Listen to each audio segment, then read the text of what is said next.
खासदार सुनेत्रा पवार यांनी राष्ट्रसेविका समितीच्या बैठकीला हजेरी लावली।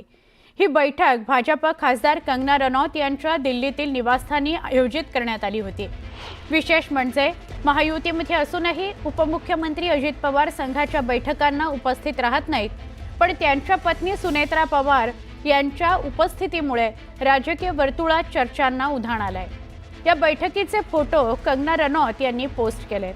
या फोटोंमध्ये भारत मातेच्या फोटोसह डॉक्टर हेडगेवार आणि गोळवलकर गुरुजी यांचाही फोटो दिसतोय। तसंच भगवा ध्वजही लावण्यात आल्याचं दिसतंय। सुनेत्रा पवार यांच्या हातात माईक असल्याचं फोटोतून दिसतंय। राष्ट्रसेविका समिती ही संघ परिवारातील महिलांमध्ये काम करणारी एक संघटना आहे।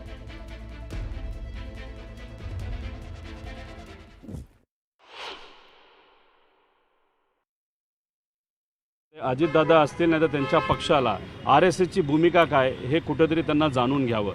त्याच्याचबरोबर पूर्वीच्या काळामध्ये जेव्हा OBC आरक्षण दिलं गेलं होतं तेव्हा कमंडल यात्रा काय होती हे सुद्धा कुठेतरी RSSच्या प्रमुखांना त्यांनी विचारलं पाहिजे।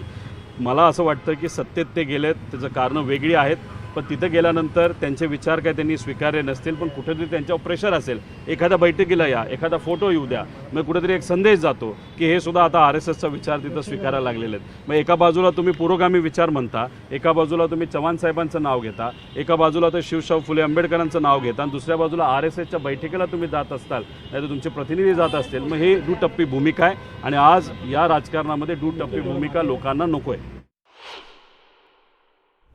मी विचारतो, मला माहीत नाही। माझी बायको सकाळपासून संध्याकाळपर्यंत कुठं जाते ते मिनिट मला माहिती नसतं। आपण आत्ताच विचारलेलं आहे। मी आता विचारतो, का गं कुठं गेली होती?